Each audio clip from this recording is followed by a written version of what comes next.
Comme promis, nous revoilà pour la conférence du docteur Amokran qui va porter aujourd'hui sur la gestion des conflits. Avant de lui céder la parole pour qu'il commence sa conférence, je tiens à rappeler que Dr Amokran a animé au profit de la communauté universitaire de Béjaïa 6 conférences sur des thématiques diverses et variées, sur la motivation et le développement personnel, sur le leadership, sur la gestion du temps et l'organisation du travail, sur les objectifs précis et bien d'autres thématiques. Et aujourd'hui, nous allons finir ce cycle de conférences avec la gestion des conflits. Nous tenons, au nom de Monsieur le recteur de l'Université de Béjaïa, professeur Saïdani, et de tous les responsables, toute la communauté universitaire, remercier chaleureusement et vivement Dr Amokran pour sa disponibilité. Et je tiens à remercier très amicalement Monsieur Oul-Arbi, le DRH de Cévital, car il faut le rappeler que ces conférences ont été organisées par Cévital, à l'initiative de Cévital, donc nous tenons à leur exprimer notre entière gratitude et nos remerciements. Le partenariat avec Cévital, nous n'avons pas besoin de m'en parler, il a toujours été très fructueux, très bénéfique pour les étudiants et pour tout l'ensemble de la communauté universitaire. Donc je vais reprendre la parole à la fin de la conférence pour rappeler un petit peu l'historique de cette collaboration, de ce partenariat. Mais pour le moment, je vais céder la parole au docteur Amokran pour nous présenter sa conférence. Merci. Merci. Quel plaisir d'être ici, parmi vous, encore une fois. C'est vraiment magnifique. Donc, chacun de vous est très très important pour moi. Moi le déco. Venir de New York pour vous est un honneur, certes, mais c'est aussi un immense plaisir. Voilà. Donc, la gestion des conflits, il n'y a rien de plus compliqué, mais il n'y a rien de plus simple aussi. Pourquoi simple? Parce que la gestion des conflits commence par la gestion de soi-même. Et oui, on ne peut pas gérer les conflits si l'on ne commence pas par se gérer soi-même. La meilleure façon de gérer les conflits, c'est d'abord le contrôle de soi, la maîtrise de soi. L'approche, l'attitude positive, l'attitude mentale positive, mais aussi et surtout l'attitude physique positive. Et oui, vous pouvez avoir une attitude mentale positive qui peut être instantanément annulée par une attitude physique négative. Et oui, vous pouvez avoir de bonnes intentions, mais l'approche elle-même n'est pas convaincante. Donc, les êtres humains sont exceptionnels. Les êtres humains sont très très importants. Chaque être humain, qu'il soit balayeur ou président de la République, est très très important. Les êtres humains, c'est des cocottes minutes. Il faut savoir les approcher avec tact, souplesse, subtilité, beauté. Beauté, oui. Bonjour madame, bonjour monsieur. Vous ne le faites pas pour eux, vous le faites pour vous-même. À chaque fois que vous montrez un certain respect vis-à-vis des autres, ça veut dire que vous vous respectez. La gestion des conflits commence déjà par ça. Qui suis-je? Quelles sont mes valeurs? Quelle attitude puis-je adopter vis-à-vis du balayeur, de la femme de ménage, du va-nu-pied, du clochard? L'attitude que je dois adopter vis-à-vis du clochard doit être la même que celle que je dois adopter vis-à-vis du ministre ou du chef d'État. L'aqdar, le respect, la considération. Si vous adoptez cette approche, tout conflit est déjà réglé à 50%. Donc ça commence en nous-mêmes. Mon Dieu, comme c'est beau. Vous avez déjà réglé le problème à 50% parce que vous avez su l'approcher. Vous avez su montrer à l'autre qu'il est important. La gestion des conflits commence d'abord par l'écoute. Les grands leaders de ce monde guident avec leurs oreilles. Mon Dieu, comme c'est beau. Ils guident avec leurs oreilles. Gestion des conflits, solution numéro 1, l'écoute. Mais qu'est-ce qui ne va pas, cher ami? Qu'est-ce qui ne va pas, cher monsieur? Et on l'écoute. Il faudrait que vous compreniez et que vous respectiez son point de vue.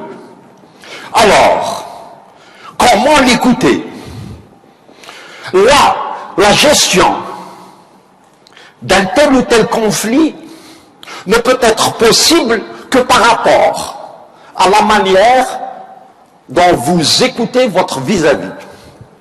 Est-ce que vous l'écoutez ou est-ce que vous l'entendez? Est-ce que vous l'écoutez de manière peu tangible ou alors est-ce que vous l'écoutez avec le cœur? Si vous l'écoutez avec le cœur, non seulement vous ferez sourire son cœur, mais tout conflit va dans la direction d'une solution certaine. L'écoute avec le cœur. Parce que ce n'est pas facile. On écoute avec le cœur, avec les yeux, avec le nez, avec la bouche, avec les bras, avec le corps. Je suis à vous. Écoutez réellement. Ce n'est pas écouter avec un manque de respect qui empêche toute solution à tout conflit. C'est-à-dire que si vous faites un texto pendant que quelqu'un vous parle, c'est une insulte à son intelligence et à la vôtre surtout. Vous l'insultez, mais en l'insultant, vous vous insultez. Quand vous insultez les autres, vous vous insultez. Quand vous manquez de respect aux autres, vous manquez de respect. Quand vous mentez aux autres, vous mentez. Quand quelqu'un vous parle, parce qu'il a un problème, et vous regardez votre montre, vous l'insultez. Quand quelqu'un vous parle, et vous regardez ailleurs, parce qu'un de vos amis vient de passer, vous l'insultez, et en même temps, vous insultez. Comment voulez-vous régler un quelconque conflit? Vous voyez? La gestion des conflits n'est pas aussi compliquée que ça. Pour peu que l'on s'y mette réellement.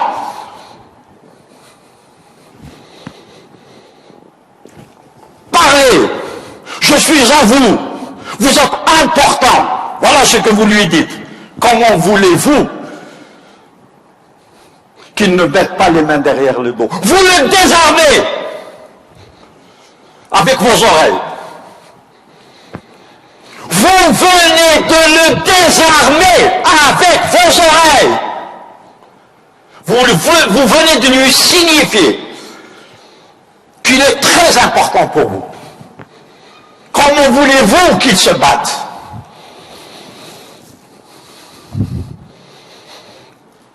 Premièrement, l'écoute.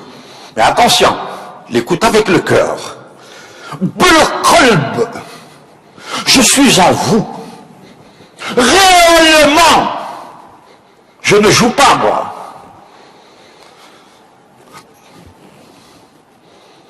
avec le cœur. Vous les désarmez. Le conflit est déjà réglé à 50%. Qu'est-ce que vous pensiez que la gestion des conflits c'était aussi compliqué que ça? C'est compliqué parce qu'on ne s'y met pas, parce que nous ne sommes pas sincères, parce que nous ne sommes pas authentiques. Voilà pourquoi c'est compliqué. Moi j'adore les Algériens. Quand elles se mettent deux à deux, il y en a une qui parle, et l'autre, elle est là. Elle lui appartient. Ah bon? Il t'a dit ça? Oh! Et qu'est-ce que tu as dit, toi? Ben, c'est incroyable. Et après, qu'est-ce que... Elles se suivent, elles s'aiment, elles s'adorent, elles se respectent. Wallah! Tu es sûr qu'il t'a dit ça? Oui, je te dis, il m'a dit ça. Et le monde appartient à ces deux demoiselles. Ça, c'est important. Remarquez les jeunes demoiselles chez nous. Parfois, 2 à 2. Parfois en petits groupes. Il y en a toujours une qui parle et toutes les autres qui écoutent. Réellement, c'est rare qu'une de ces demoiselles regarde son téléphone pendant que son vis-à-vis lui parle. C'est très rare. Ingrédient numéro 1, l'écoute. Ingrédient numéro 2, voyez les choses selon le point de vue de votre vis-à-vis d'abord.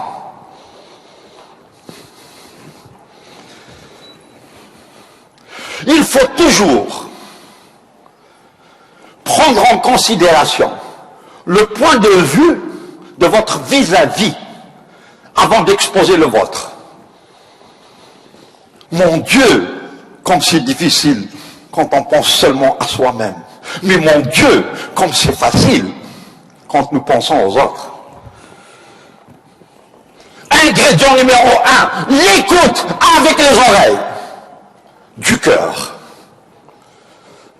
Il y a 2 sortes d'oreilles, celle de la tête et celle du cœur. Je vous écoute avec le cœur, parce que vous le méritez, parce que vous êtes important, parce que sans vous, ce monde semblerait vide. Quand vous faites croire ça à quelqu'un, les anges souriront au paradis. Quand vous faites comprendre à quelqu'un combien il est important, tous les anges souriront au paradis. Oh, je respire de nouveau. Mais pourquoi? Tu as gagné au loto? Non. On m'a donné de la considération. On m'a montré un certain respect. Comment? On m'a écouté. Enfin!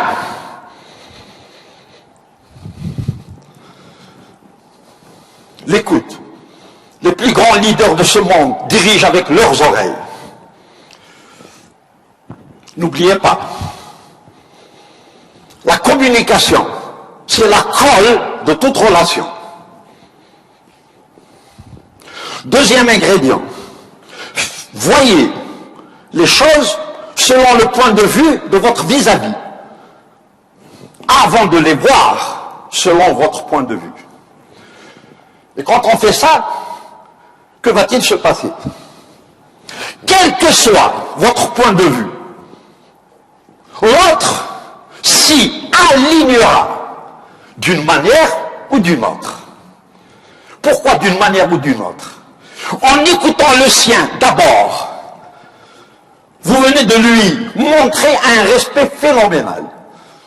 Toutes les armes qu'il voulait brandir contre vous, il les met derrière. Parce que vous l'avez approché avec le cœur, paisiblement, d'une manière ou d'une autre. Si vraiment son point de vue est l'opposé du vôtre, vous trouverez un moyen de travailler ensemble, afin de créer une certaine harmonie. L'harmonie, quand elle existe entre deux points opposés, le résultat est très beau. Le langage académique.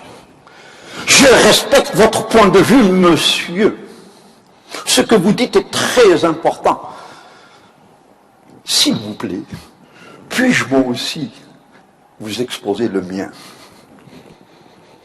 Mais bien sûr, gestion des conflits, réglée par une petite réponse. Mais bien sûr, pourquoi?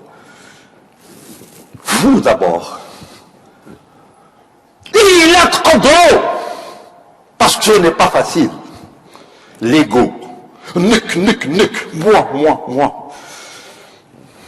Ceux qui ont compris, Allah barak, vous tous. Vous d'abord. Tfadal. Ah bon? Mais c'est toi le docteur d'État. Justement! Un docteur d'État fait en sorte que l'élève se sente important. Être grand, c'est se mettre à genoux devant le petit pour que le petit se sente grand. C'est ça être grand. Être grand, ce n'est pas écraser les autres. C'est les guider vers la lumière avec une certaine humilité. Un docteur qui fait valoir son doctorat n'est docteur de rien du tout. Parce qu'il n'a pas l'essentiel, le respect pour les autres. Deuxième point important, faites passer le point de vue de l'autre avant le vôtre. 99% de la population veut d'abord faire valoir son point de vue. Faites partie du 1%. Et votre route vers le paradis sera garantie. C'est-à-dire, à partir d'aujourd'hui, voyez les choses selon le point de vue de l'autre avant de les voir selon votre point de vue. Nous passons 99% de notre temps à essayer de faire passer nos arguments. Nous passons 99% de notre temps à dire « Andil haq ». Une petite astuce. À partir de maintenant, ne passez plus 99% de votre temps à essayer de démontrer que vous avez raison. Un océan d'énergie sera alors à votre disposition pour aller vers la lumière. Vous vous imaginez un peu toute l'énergie que vous gagnez en refusant d'imposer votre point de vue? L'harmonie. Bien sûr. Ne vous battez pas contre l'autre, parce qu'en vous battant contre l'autre, vous vous battez contre vous-même. Mais c'est moi qui ai raison. C'est moi l'intelligent. C'est une catastrophe. Vous qui êtes étudiant, Allah barak, vous êtes très intelligent, je le sais. Qui suis-je moi pour vous apprendre quoi que ce soit? Rappelez-vous Galilée, qui a déclaré un jour, on ne peut rien apprendre aux autres, on peut seulement les aider à se rappeler de certaines choses qu'ils connaissaient depuis longtemps. Galilée. Ou alors, il y a mieux que Galilée. C'est Derbé, Dieu. Vous avez déjà entendu Dieu vous dire, toi tu as raison, c'est moi le bon Dieu. Il se met derrière. Qui sommes-nous pour ne pas être comme lui? C'est bon, n'est-ce pas? Il n'y a rien de plus généreux que Dieu. Nous sommes ses bien-aimés. Essayons d'être comme lui. Hein? Attention, lui avec un L capital. immense, beau. J'adore Dieu. Et vous savez ce qui se passe? Vous n'allez pas en croire. Lui aussi m'adore. Applaudissez-moi! Parce que Dieu m'aime. Je le sais. Alors, deuxième point important. Voyez les choses selon le point de vue de votre vis-à-vis d'abord. Troisième point, faites passer les intérêts des autres avant les vôtres. Monsieur Amokhan, jamais de la vie. Et pourtant, c'est la clé qui mène vers la félicité. C'est la clé qui mène vers la réussite. C'est la clé du bonheur. Faites passer les intérêts des autres avant les vôtres. Le monde se mettra à genoux devant vous. Le monde se mettra à genoux devant vous. Forcément, on va vous dire c'est très difficile. Heureusement que c'est très difficile. Ne souhaitez pas que les choses soient faciles. Souhaitez que vous soyez plus forts, plus ingénieux, plus intelligent, plus travailleur, plus volontaire. Être fort, ce n'est pas s'imposer. Être fort, c'est créer une certaine harmonie avec l'autre, de manière à ce que l'autre se sente déjà gagnant. C'est très important. Troisième point, faites passer les intérêts des autres avant les vôtres. Quatrième point, encore plus important que les trois autres, c'est le sourire. Oh, c'est important le sourire, bien sûr. Vous réglez tous les problèmes rien que parce que votre approche est agréable. Bonjour. Même s'il est venu se battre, il mettra les pieds. Comment? Ben, bonjour. Elwell Azeven. Bonjour, monsieur. Bonjour. Mais je suis venu me battre. Oui, mais bonjour. Mais j'étais grand. Oui, bien sûr. Mais bonjour. Et personne n'est mort. Nobody died. Bonjour. Nous ne sommes que des êtres humains. On ne sait même pas ce qui peut se passer dans une heure. Des tremblements de terre arrivent comme ça, en une seconde, et des centaines d'êtres humains disparaissent. Alors qui sommes-nous? Comme disait ce monsieur. I am here today in front of you, ladies and gentlemen. In the name of God, if any one of you needs me, don't hesitate. Ask me now. And if need be, I'll give you my heart. Do you know why? Because if I am here today, I should consider myself lucky. Because tomorrow, I may not have this chance again. Mesdames et messieurs, si quelqu'un d'entre vous a besoin de moi, qu'il me sollicite au nom du ciel. Car voyez-vous, j'ai la chance d'être ici aujourd'hui devant vous. Mais aurais-je cette chance demain? Parce que je ne suis qu'un être humain. Alors puisque j'ai cette chance aujourd'hui, que celui qui a besoin de moi me sollicite au nom du ciel, car je ferai tout ce que je pourrais faire. C'est ça la gestion des conflits. Je suis à votre service. Comme disait Zig Ziglar, if you help others get what they want, they will help you get what you want. Si vous aidez les autres à obtenir ce qu'ils veulent, ils vous aideront à obtenir ce que vous voulez. Quatrième, smile. La contraction de certains muscles du visage qui fait en sorte que votre visage devient aussi beau que cette belle lune qui nous illumine. Qu'est-ce qu'un sourire? La contraction de certains muscles du visage qui fait que vous puissiez présenter le meilleur de vous-même.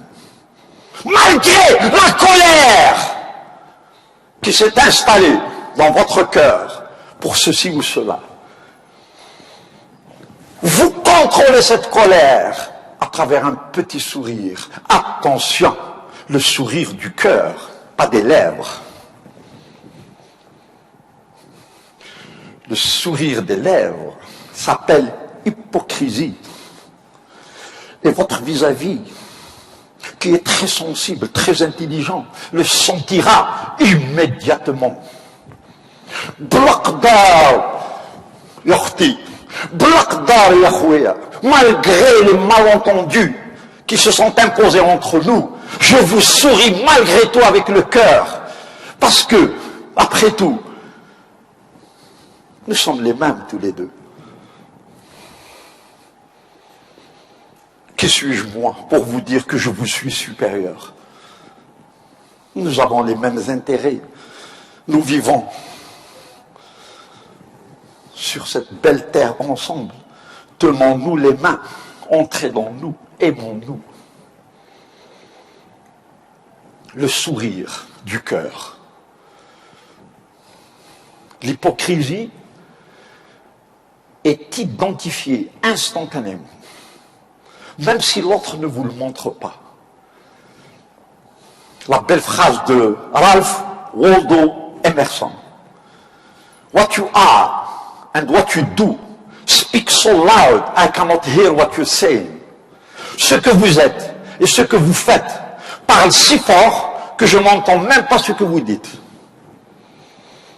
Lui, il me dit paix, mais moi je sens guerre.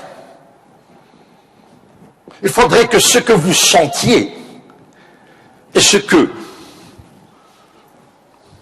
vous dites, il faudrait que ce que vous ressentez au fond de vous-même et vos paroles soient en harmonie pour que l'autre vous prenne en considération. Si vous ressentez de la haine et vous essayez avec vos lèvres de véhiculer une certaine paix, votre vis-à-vis le sentira immédiatement. Pourquoi? C'est un être humain. Il n'y a rien de plus puissant, de plus beau qu'un être humain. Si vous avez de la chance, parce qu'il est proche de vous, il va vous dire, arrête de jouer. Tu me prends pour qui? Si vous n'avez pas de chance, il va vous regarder avec son petit sourire. Ah bon? Mais au fond de lui-même, il a tout compris. C'est ça l'être humain. C'est ça chacun de vous. Ne vous sous-estimez pas. Vous êtes beau, vous êtes intelligent, vous êtes merveilleux. Vous êtes royauté. Vous êtes les bien-aimés de Dieu. Alors, si la personne a du respect pour vous, si la personne vous aime, elle va vous dire, arrête de me raconter n'importe quoi. Tu me prends pour qui? Ça, c'est si vous avez de la chance, il vous dira la vérité. Mais si vous n'avez pas cette chance-là, vous n'existez plus pour lui. Il va vous dire, ah bon? Ben, d'accord, au revoir. What you are and what you do speak so loud, I cannot hear what you say. Ce que vous êtes et ce que vous faites parlent si fort que je n'entends pas ce que vous dites. Maranish, Mahboul, je ne suis pas un idiot. Parle-moi avec le cœur ou tais-toi. C'est très important ça. Donc, soyons nous-mêmes, d'abord vis-à-vis de nous-mêmes, comme le disait Shakespeare. If you are true to yourself, as night follows day, you'll be true to everybody else. Si vous êtes vrai vis-à-vis de vous-même, aussi vrai que la nuit suit le jour, vous serez vrai vis-à-vis du monde entier.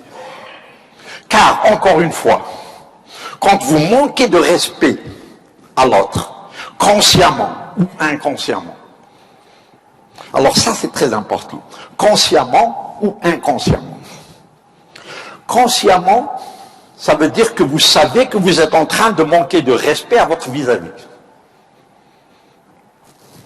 Ce n'est pas très grave, parce que vous pouvez vous corriger. C'est ça, apprendre.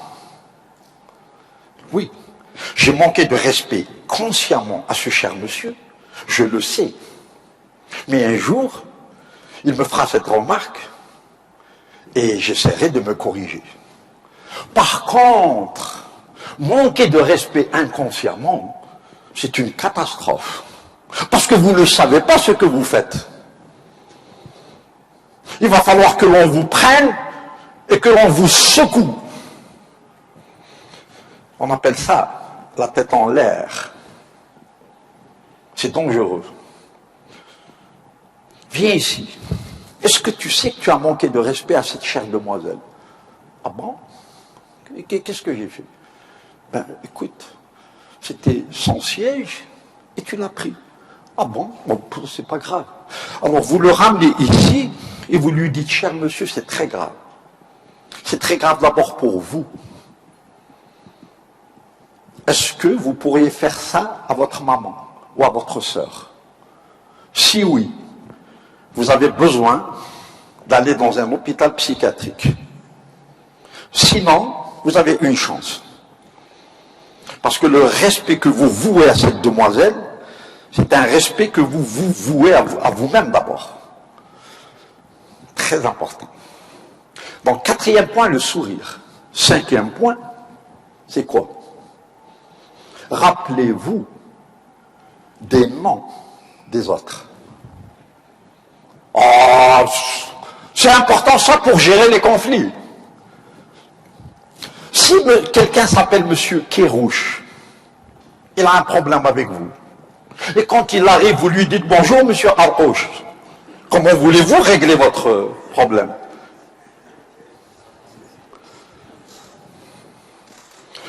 Rappelez-vous des noms des gens. Le président américain Roosevelt, il se rappelait des noms de tout le monde. Napoléon Bonaparte lui-même se rappelait des noms de tout le monde. Il écrit, comment, excusez-moi, comment est-ce que vous appelez votre nom? Mais vous êtes Napoléon Bonaparte, oui. Vous êtes important, comment vous... Et comment est-ce que vous le prononcez? Rien qu'à cause de cette petite interaction, s'il vous plaît, où est le conflit?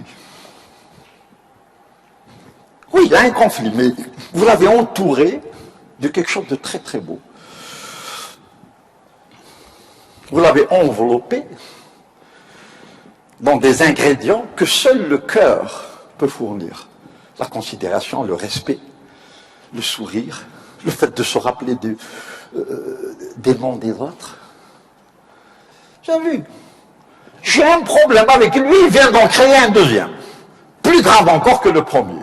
Il m'a insulté. Comment il t'a insulté? Il m'a appelé Monsieur Arrouche.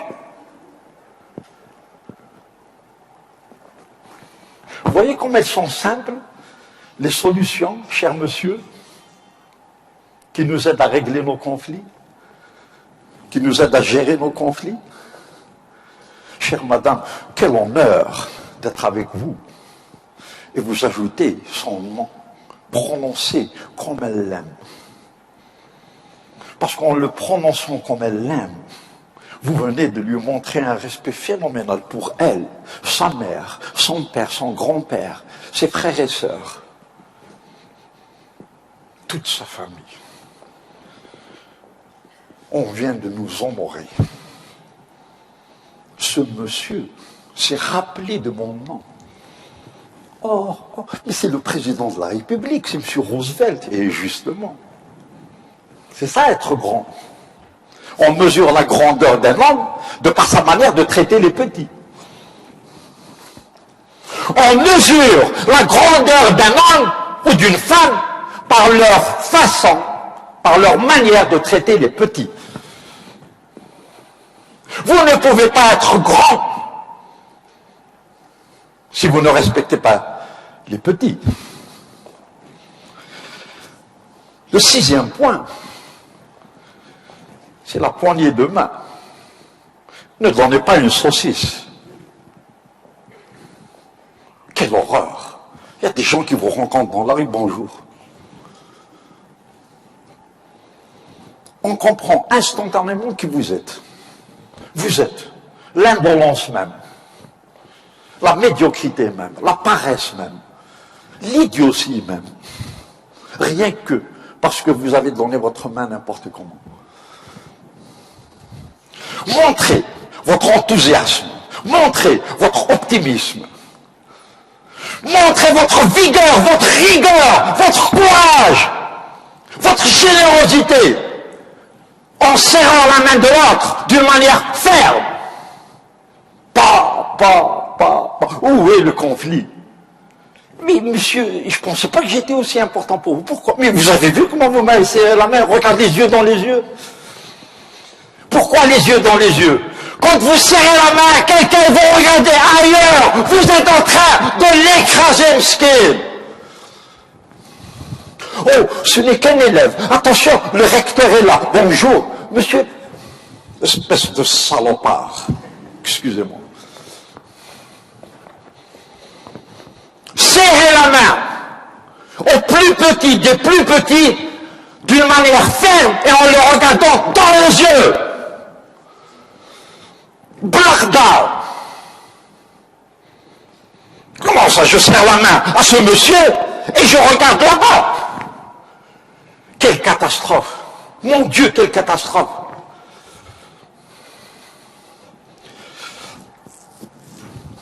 J'ai des points simples, mais il faut les appliquer. Et vous êtes royauté. Et puis, rappelez-vous, le 7e point, le contrôle de soi. Le contrôle de soi. Voilà un geste susceptible de gérer tout conflit. Merci beaucoup, mademoiselle. On dirait qu'elle m'a entendu dans ce royaume que nous appelons divin, parce que j'avais soif. Thank you.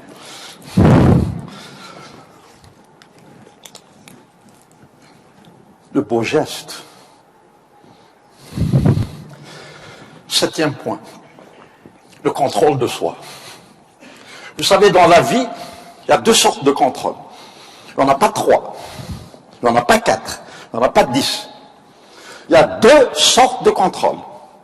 Il y a le contrôle intérieur, le nôtre, qui est beau et fascinant. Il y a le contrôle extérieur, celui des autres, qui est menaçant et horrible. Nous devons faire le choix. On ne peut pas avoir les deux. Mais bien sûr que je vais choisir le mien.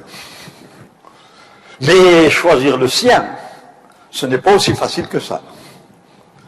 Pourquoi? Waouh! Pourquoi? Parce que quand je choisis mon contrôle à moi, c'est mon esprit qui commande. Quand je choisis le contrôle des autres, c'est mon cerveau qui commande. Et mon cerveau, ce n'est pas moi. Mais de quoi vous parlez, M. Amokran? Bien sûr, mon cerveau, ce n'est pas moi. Mon cerveau n'est qu'un organe, comme tous les autres. Il faudrait que je puisse le contrôler. Et pour le contrôler, c'est l'esprit qui le contrôle. Quand vous voyez M. Amokran devant vous, ce que vous voyez, ce n'est même pas 1% de M. Amokran. Ce que vous voyez là, c'est rien du tout. 99% de M. Amokran est à l'intérieur, l'esprit. Pourquoi est-ce que je dis mes bras? Pourquoi est-ce que je dis ma bouche? Pourquoi est-ce que je dis mes cheveux? J'aurais pu dire les bras, j'aurais pu dire le nez, mais j'ai dit mes bras. Ça veut dire quoi?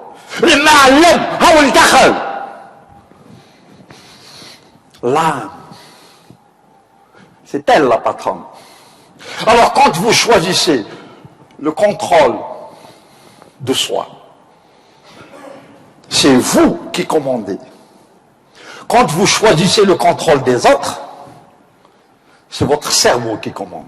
Et dans la vie, pour réussir, il faut être plus intelligent que son cerveau. Ça veut dire, quelqu'un vous approche et vous dit, c'est une chemise, ça. Tu ressembles à n'importe quoi avec cette chemise-là. Si on se laisse faire,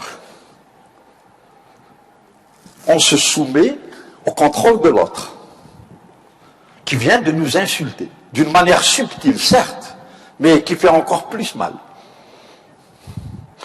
Alors, si on se laisse faire, si on laisse son observation nous toucher, nous sommes sous son contrôle. Ah bon, hein? Pourquoi tu m'as dit ça? Viens, viens, je te casse la gueule. Là, je lui permets de me dominer. Il n'y a rien de plus facile. C'est votre cerveau qui est à l'œuvre. Votre ego, si vous voulez. Shaitan, tawakum. Ne laissez pas Shaitan vous guider. Vous n'êtes pas bête. Vous êtes très intelligent, Allah Ibarak. Chacun de vous est là. Rappelez-vous l'exemple que je vous ai donné la dernière fois. Chaque être humain porte en lui deux loups. Le loup blanc et le loup noir. Mais c'est quoi ça, monsieur Amokhan? Le loup blanc et le loup noir qui se battent chaque minute de chaque heure de chaque jour. Le loup blanc, c'est l'ange, et le loup noir, c'est le diable. Celui-là, il dit, casse-lui la gueule, c'est un salaud, ne lui fais pas confiance, il va te faire un croche-pied. Mais celui-là, il dit, c'est un être humain, c'est un ange. Si on l'approchait de l'aqdar, on va réveiller en lui l'aqdar avec les canaragad. Si vous approchez les autres avec noblesse, vous réveillerez la noblesse assoupie en eux. Donc celui-là, il dit, c'est quelqu'un de bien. Même s'il a l'air mauvais, il y a en lui quelque chose de bien. Donc approchons-le avec respect. Le loup blanc. Mais le loup noir, il dit, oh, c'est un salaud, regarde comment il te regarde. Il te déteste. C'est ça le contrôle de soi. Et un jour, on a posé cette question à un monsieur, un grand monsieur. On a dit, puisque nous avons deux loups, lequel gagne chez vous? Il a répondu de la manière suivante. Celui qui gagne, c'est celui que je nourris le plus. Et comment est-ce que vous le nourrissez? Avec des pensées positives. Belles. Et oui. Alors moi, je ne sais pas si vous l'avez remarqué, j'ai toujours tendance à faire ça. J'écoute l'ange. Alhamdulillah. Donc quand quelqu'un vous insulte, si vous l'insultez, vous vous mettez à sa merci. Il vous domine, il a gagné.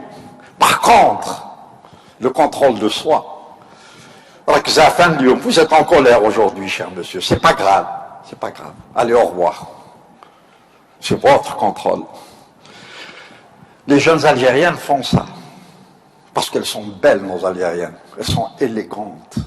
Surtout à Béjaïa. Donc quand elles marchent dans la rue, il y a des garçons qui sifflent, qui disent n'importe quoi. Mais elles,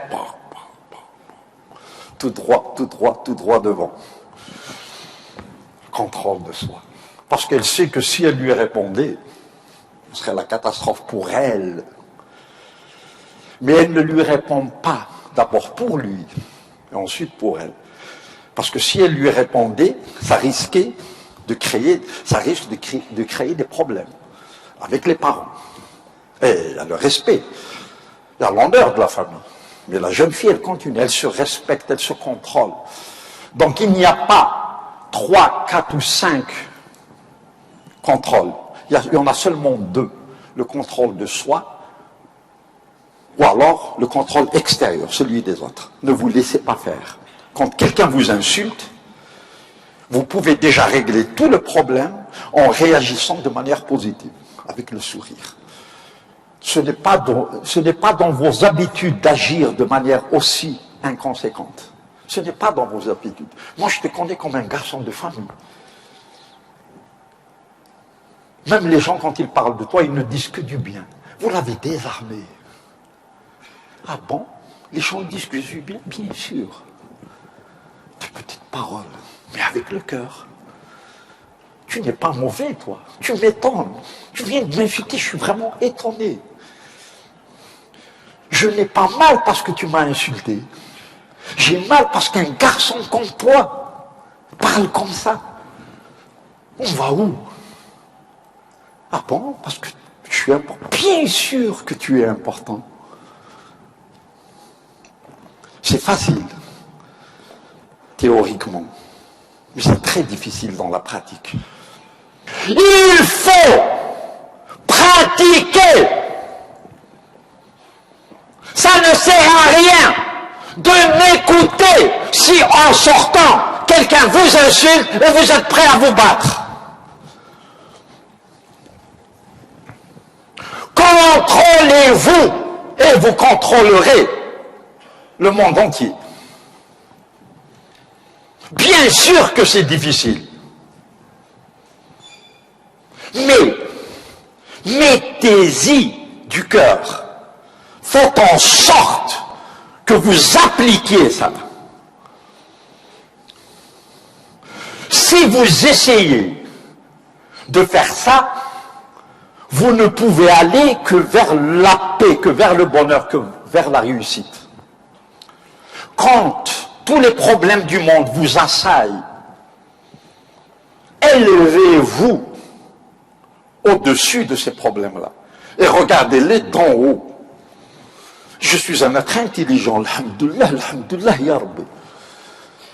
Je ne vais pas me laisser faire. Élevez-vous au-dessus de toute contrainte, de tout problème que les autres essayent de créer. Et vous allez voir, vous les contrôlerez un à un. Un à un. C'est très important ça. Donc le contrôle de soi. Le 8e point, c'est aider les autres à sauver la face. Quand vous êtes devant quelqu'un qui a fait une erreur, ne l'écrasez pas, ne l'attaquez pas.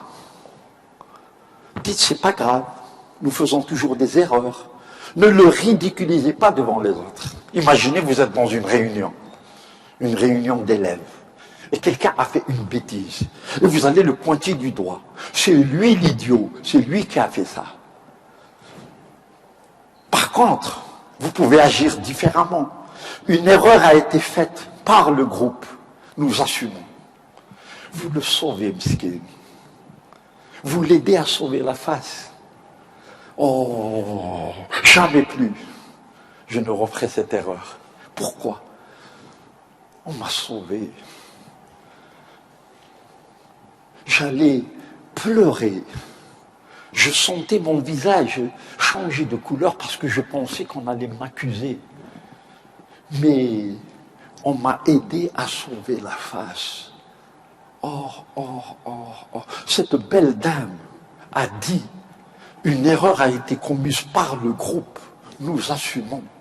Et moi, tout petit derrière, je suis protégé par la bienveillance de mon groupe.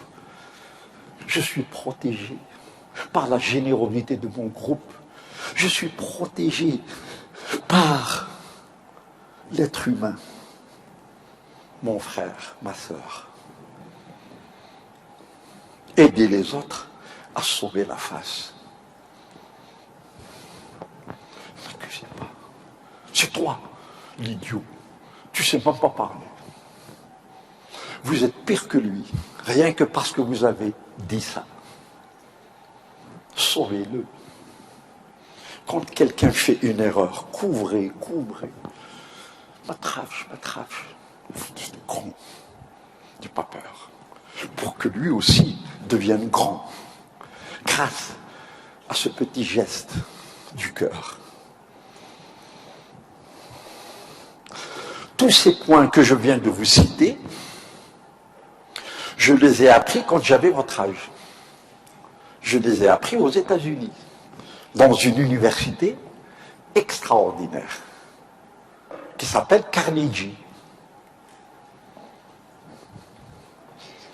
donc, faites-moi plaisir, allez dans Google et mettez Dale Carnegie. Et vous allez retrouver tous ces points un par un. Vous allez les développer et vous allez faire en sorte qu'ils vous appartiennent à partir d'aujourd'hui. Prenez votre vie entre vos mains.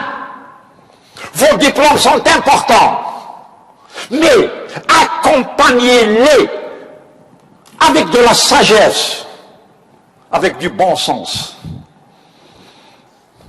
Dieu Tout-Puissant, donnez-moi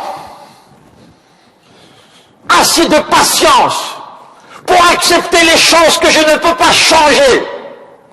Dieu Tout-Puissant, donnez-moi assez de courage pour changer celles que je peux changer. Dieu Tout-Puissant, donnez-moi assez de sagesse pour comprendre la différence entre les deux. Dieu Tout-Puissant, donnez-moi assez de patience pour accepter les choses que je ne peux pas changer. Dieu Tout-Puissant, donnez-moi assez de courage pour changer celles que je peux changer. Et Dieu Tout-Puissant, donnez-moi assez de sagesse pour comprendre la différence entre les deux.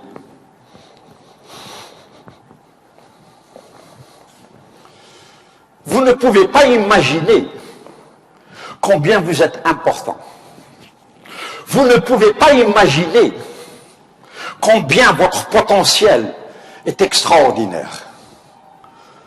Sachez que chacun de vous n'utilise même pas 2% de son potentiel.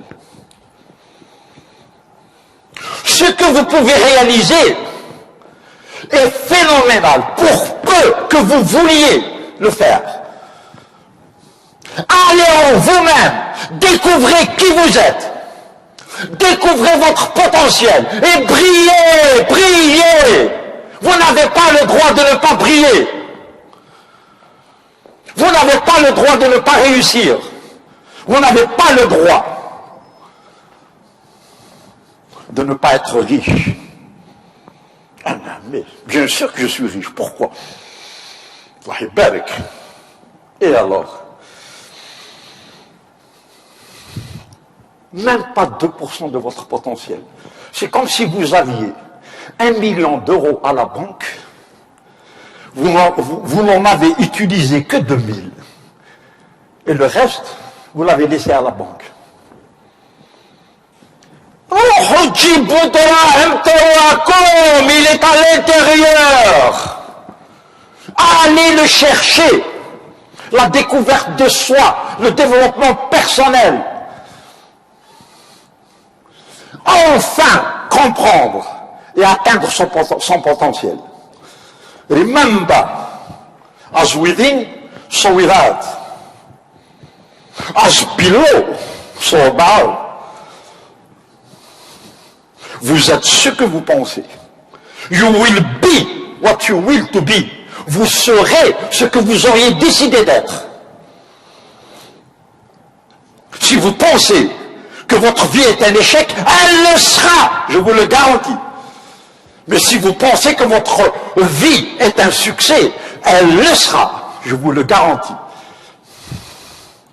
Et Henry Ford, whether you think you can, or whether you think you can't, in both ways, you're right. Henry Ford. Que vous pensiez que vous avez raison, ou que vous pensiez que vous n'avez pas raison, dans les deux cas, vous avez raison. Que vous pensiez que vous pouvez réussir, ou que vous pensiez que vous ne pouvez pas réussir, dans les deux cas, vous avez raison. Whether you think you can, or whether you think you cannot, in both cases, you're right. Alors, ne me dites pas que c'est l'économie mondiale qui vous empêche de réussir. Ne me dites pas que vous ne pouvez pas gérer le petit conflit que vous avez avec votre copine parce que Béjaïa n'est pas belle. Je suis en colère contre ma copine. Pourquoi? Ben, Béjaïa n'est pas belle. Je ne sais pas où la prendre. Prends-la dans ton cœur, c'est déjà assez. si tu la prenais dans ton cœur, d'un seul coup, Béjaïa serait la plus belle ville du monde. C'est ça l'amour. L'amour pour sa copine, pour son frère, pour sa sœur, pour sa mère, pour son père. C'est ça qui est important. Whether you think you can, or whether you think you cannot. Either way, you're right. Alors pensez que vous pouvez. C'est très important tout ça. Bien sûr, il faut beaucoup de séances pour gérer la gestion des conflits. Mais là, j'ai l'honneur, l'infime honneur de vous donner mon point de vue, pour partager avec vous ces choses que l'on m'a apprises. J'espère que nous puissions tous les mettre en œuvre. Il faut les mettre en œuvre. Il faut se contrôler. Quand on se bat contre quelqu'un et quand on l'écrase, ça ne veut pas dire qu'on est fort, ça veut dire qu'on est très faible. On est peut-être fort à travers les muscles, mais dans la tête, on est très faible. Il y a un autre point qui est très important, c'est éviter les disputes. Éviter les disputes comme vous éviteriez les serpents à sonnette. Dès que quelqu'un essaye